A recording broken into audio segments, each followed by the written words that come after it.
নমস্কার বন্ধুরা, আবার আপনাদের স্বাগতম জানাই আমাদের মেডিসিন বাংলা চ্যানেলের আরো একটি নতুন ভিডিওতে। বন্ধুরা, আজকের এই ভিডিওর মাধ্যমে আমরা জানবো ম্যাক্সটা সিরাপটি শিশু বাচ্চাদের কোন কোন ক্ষেত্রে ব্যবহার করা যেতে পারে, এটি খাবার সঠিক নিয়ম কি হয়ে থাকে, এটি শিশু বাচ্চাদের কত বয়সের পর থেকে খাওয়ানো যেতে পারে ও এই ম্যাক্সটা সিরাপটির পার্শ্ব প্রতিক্রিয়া কি হয়ে থাকে শিশু বাচ্চাদের মধ্যে বিস্তারিত বিষয়ে জানবো আজকের এই ভিডিওর মাধ্যমে। বন্ধুরা, ভিডিওর শুরুতেই আমাদের মনে রাখতে হবে যে কোনো ওষুধই জীবনদায়ী, তাই ওষুধগুলি ব্যবহার করার আগে অবশ্যই এক্সপায়ারি ডেট দেখে নিয়ে ও ডাক্তারবাবুর নির্দেশ মেনে আমাদের ওষুধগুলি ব্যবহার করতে হবে। বন্ধুরা, এই ম্যাক্সটা সিরাপটি জুভেন্টাস ফার্মাসিউটিক্যাল লিমিটেড কোম্পানি তৈরি করে থাকে। এই ম্যাক্সটা সিরাপটি দুটি ভিন্ন ভিন্ন উপাদানের সংমিশ্রণ দ্বারা তৈরি করা হয়েছে। প্রথমটি হলো ফেনালিফেরিন হাইড্রোক্লোরাইড IP 5 mg ও দ্বিতীয়টি ক্লোরোফেনারামাইন মেলেট IP 2 mg, যা ব্যবহার করা হয়েছে প্রত্যেক 5 ml এই 60 ml এর ম্যাক্সটা সিরাপটিতে। এই ম্যাক্সটা সিরাপটি 60 ml এর একটি শিশু হয়ে থাকে, যার আনুমানিক দাম 110 টাকা থেকে 120 টাকার মধ্যে। তবে ডিসকাউন্টে পেয়ে গেলে MRP থেকে কিছু টাকা কমে পেয়ে যাবেন এই ম্যাক্সটা সিরাপটি। বন্ধুরা, আপনারা যারা আমাদের এই চ্যানেলটিতে নতুন আছেন তারা আমাদের মেডিসিন বাংলা চ্যানেলটি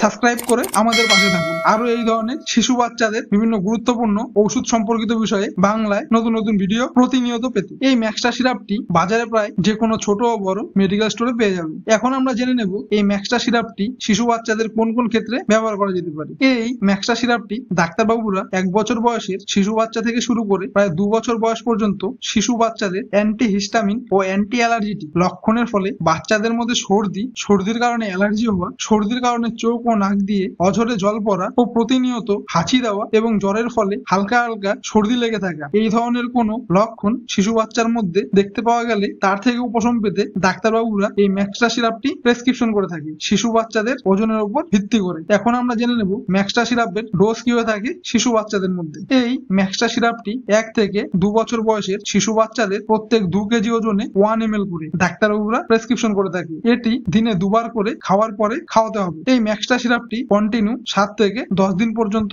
খাওয়ানো যেতে পারে। এখন আমরা জেনে নেব এই ম্যাক্সটা সিরাপটি খাবার ফলে শিশু বাচ্চার মধ্যে কি কি পার্শ্ব প্রতিক্রিয়া লক্ষ্য করা যেতে পারে। এই ম্যাক্সটা সিরাপটি খাবার ফলে কিছু কিছু শিশু বাচ্চার মধ্যে ছোট ছোট কিছু ক্ষণস্থায়ী পার্শ্ব প্রতিক্রিয়া দেখা যেতে পারে, যেমন শিশু বাচ্চার মধ্যে বমি বমি ভাব হওয়া, অতিরিক্ত ঘুম ঘুম ভাব ও পেটে গ্যাসের সংযোগ দেখা যেতে পারে এবং ডায়রিয়ার মতো লক্ষণ দেখা যেতে পারে। যদি এই ধরনের কোনো লক্ষণ আপনার শিশু বাচ্চার মধ্যে দেখতে পান তাহলে এই ম্যাক্সটা সিরাপটি বন্ধ রেখে আপনাদের নিকটবর্তী শিশু ডাক্তারের কাছে পরামর্শ গ্রহণ করুন। বন্ধুরা, আজকের ভিডিওর মাধ্যমে এটাই ছিল ম্যাক্সটা সিরাপ সম্পর্কিত বিষয়ে বিস্তারিত আলোচনা। বন্ধুরা, আপনাদের যদি আমাদের ভিডিওটি কোনো রকম ভাবে ইনফরমেটিভ লেগে থাকে তাহলে ভিডিওটি লাইক, কমেন্ট ও শেয়ার করে সকলের মাঝে পৌঁছে দিয়ে আমাদের পাশে থাকুন। ধন্যবাদ।